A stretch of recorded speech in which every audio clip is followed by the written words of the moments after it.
안녕하세요. 6월 24일 수요일 짱먹과 말씀 수다의 시간입니다. 네, 오늘 주시는 말씀은 사무엘상 27장 1절부터 7절의 내용의 말씀이에요. 하나님 말씀을 보시겠습니다. 사무엘상 27장. 다윗이 그 마음에 생각하기를 내가 후일에는 사울의 손에 붙잡히리니 블레셋 사람들의 땅으로 피하여 들어가는 것이 좋으리로다. 사울이 이스라엘 온 영토 내에서 다시 나를 찾다가 단념하리니 내가 그의 손에서 벗어나리라 하고, 다윗이 일어나 함께 있는 사람 600명과 더불어 가드 왕 마옥의 아들 아기스에게로 건너가니라.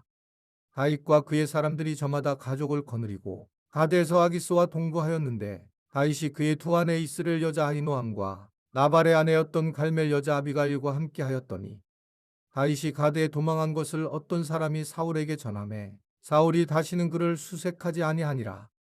다윗이 아기스에게 이르되 바라건대 내가 당신께 은혜를 입었다면 지방 성읍 가운데 한 곳을 내게 주어 내가 살게 하소서. 당신의 종이 어찌 당신과 함께 왕도에 살리이까 하니, 아기스가 그날의 시글락을 그에게 주었으므로 시글락이 오늘까지 유다 왕에게 속하니라. 다윗이 블레셋 사람들의 지방에 산 날수는 1년 4개월이었더라.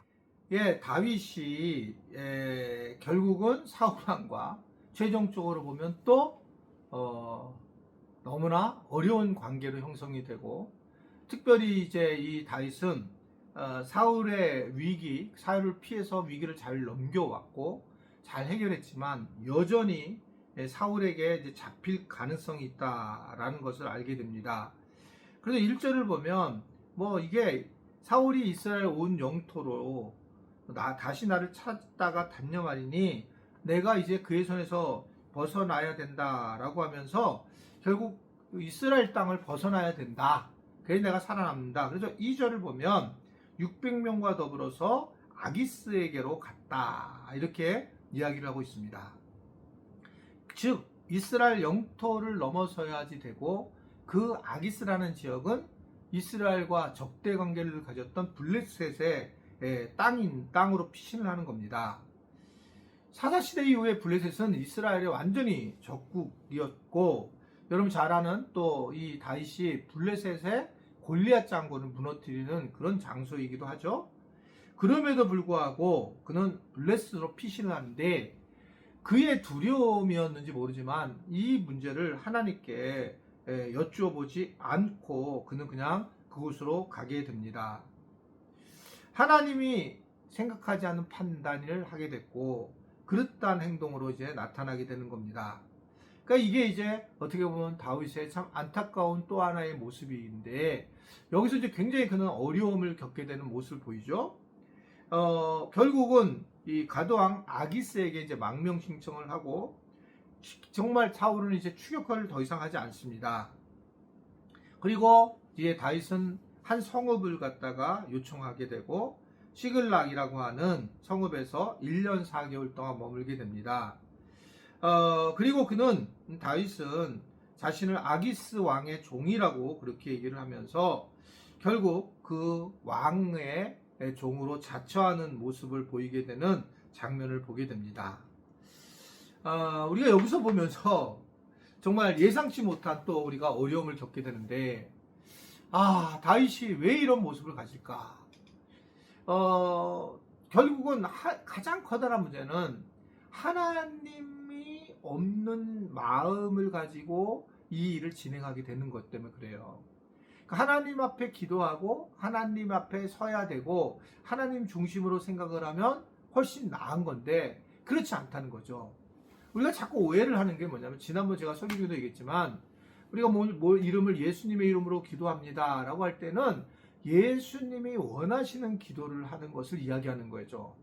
예수님이 원하는 기도가 하나님 내 자녀가 잘 되고 내가 부자가 되고 우리가 무슨 높은 지위에 올라가고, 이게 예수님이 원하시는 기도겠냐는 거죠. 그것도 기도일 수 있겠지만 주로 예수님이 원하는 기도는 이 열방에 대한 하나님의 나라에 대한 기도와 또 다르고 힘든 사람들에 대한 기도를 얘기하는 거잖아요.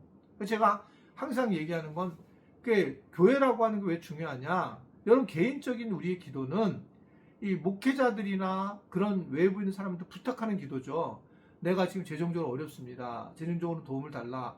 그랬을 때에는 이 주변에 있는 중보기도 옆에 있는 분들이 기도해 주는 거고, 자기가 자기를 위해서 그런 기도는 되게 어떻게 보면 이기적인 그런 기도는 하나님이 잘 들어주지 않는 거예요. 그런데 하나님, 김 집사님이 진짜 너무 힘들어합니다. 재정적으로. 하나님 물질적으로 부어주십시오. 이런 기도는 얼마든지 들을 수 있는 기도예요. 그래서 중보기도를 듣는 거예요. 중보기도가 중요한 게 다른 사람들을 위한 기도를, 그 기도, 내가 개인적으로 원하는 기도조차도 다른 분들이 기도할 때는 그런 어떤 이기적인 기도가 되지 않는 거죠. 주님이 하시는 기도와 마찬가지죠. 다른 사람을 위한 기도니까.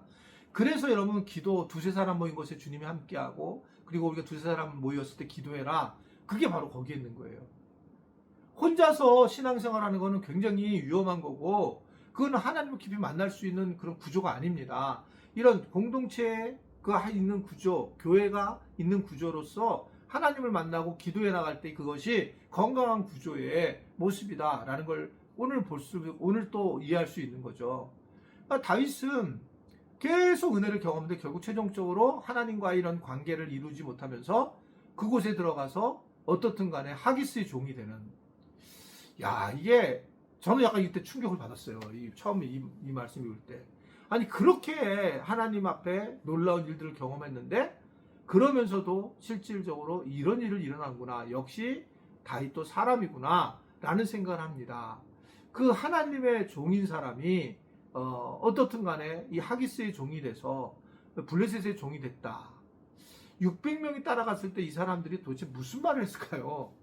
굉장히 반대를 하는 사람도 많았을 텐데, 그런데 그렇게 하면서 결국 살아남는 그런 모습을 보이는 겁니다. 그럼 왜 그럴까? 저는 결국 두려움이라고 생각해요. 두려움. 근데 그 두려움의 그 다음 단계는 뭐냐면, 두려움의 이 두려움은 더 큰 거고, 더 큰 단계고, 더 깊은 단계고, 그 저는 어떻든 간에, 인정, 또는 안전에 대한 욕구, 이런 게 있는 거죠. 그러니까 그게 이제 보통 이렇게 심리학에서 얘기를 할 때에 내가 안전하지 못하는 욕구와 자존감, 이런 것들이 쭉 있는데 7단계가 있는데, 그런 단계에서 자기가 어떤 불안, 안정을 갖다 찾지 못하는 그런 단계에 빠져버리게 되면 결국은 모든 걸 너무나 막 삶이 달라진다는 거죠. 그러니까 안정감이라는 게 되게 중요한 부분인데, 그것이 이제 두려움에서 이루어지는 그런 부분이라고 하는 거죠. 근데 우리가 안정되게 이 땅에서 살아갈 수 있나요? 그렇지 못합니다. 그러니까 누누이 말씀을 드리고, 나도 그렇게 표현을 하고 누구나 다 똑같이 인정하는 건데, 우린 죽는 거잖아요. 불안하게 있어요. 우린 삶은 그냥 불안한 거예요. 다 어느 사이에 병이 들어오면 우리 죽습니다. 지금 제가 이렇게 하다가 어느 순간에 말씀드리다 간두게 될 수도 있어요. 그걸 여러분 어머 목사님 그런 말 하면 안 됩니다가 아니고 사실이잖아요. 가장 중요한 팩트잖아요. 그냥 그럴 때가 있을 거예요. 그러니까 우리는 현재 최선을 다해서 살아가야 되고 그런 거잖아요. 라틴어 3대 문구 경구를 우리 교회에 붙여놓은 게 있잖아요. 그러니까 아모르 파티라든지 있잖아요. 그런 것들이 다 우리가 이 땅에서 그냥 하나님 나라를 살아가다 가는 거예요. 그게 우리의 삶을 방향을 정해야 되고 그렇게 가야 되는데, 이게 우리는 그 안에 그 두려움이 너무 처리를 안 하고 있으니까 계속 해결을 함에도 불구하고 계속 이렇게 다윗처럼 아주 심각한 상황으로 가는 이런 모습이 된다는 거예요. 그럼 어느 사람들은 교회를 떠나요. 진짜 떠나게 되는 거예요. 이게 두려움이 더 커지니까. 내가 이게 사는 게 뭐하지? 여러 개 되겠죠. 교회가 왜 이래, 뭐가 어떻게, 여러 가지 생각을 하겠지만 그런 모습으로 살아가는 게 현실이에요.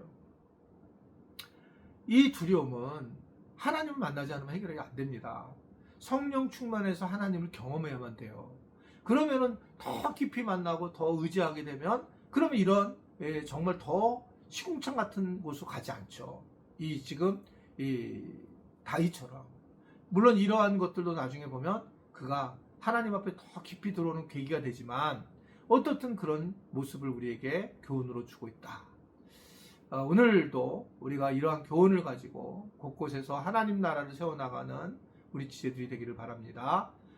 하나님 아버지, 오늘도 우리가 말씀 수다를 통해서 하나님의 또한 말씀을 만나고 또 생각하게 하신 것 감사합니다. 주의 은혜가 큰 것을 알고 우리가 결코 주님을 떠나지 아니하고 주님 앞에 우리의 삶을 늘 중심을 두며 살아가는 그런 은혜가 있도록 도와 주옵소서. 예수님의 이름으로 기도드리옵나이다. 아멘.